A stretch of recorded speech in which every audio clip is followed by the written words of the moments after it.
میگم مهرام. بهرام. مهرام. به نظر شما قوی ترین رپر رپ فارس کیه کلا از اول تا الان؟ من شخصا یاسو یاس. بدون شک محمد شایع.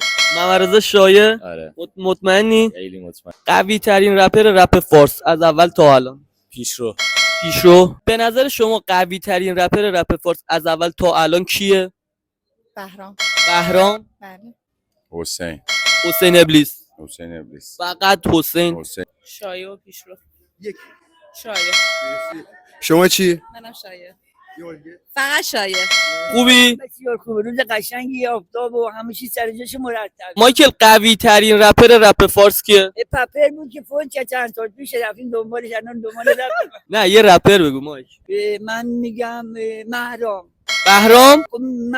مهرام. مهرام یا بهرام؟ من میگم تورام. به نظرم یاس از همشون قوی تره. یاس. شما چی؟ رضا پیشرو. رضا پیشرو. سورنا. من داداش تتلو تا ابد تتلو. رضا پیشرو.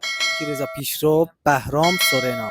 رضا پیشرو قطعا سورنا. قطعا علی سورنا. بله. تتلو. رضا پیشرو. پوتک.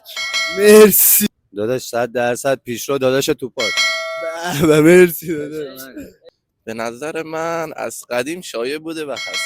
شایع. محمد شایع. شما چی؟ به نظر من تتلو. تتلو. اشکان فدایی. با اختلاف امیر تتلو. از نسل یک تا الان من صدیقم سورناست.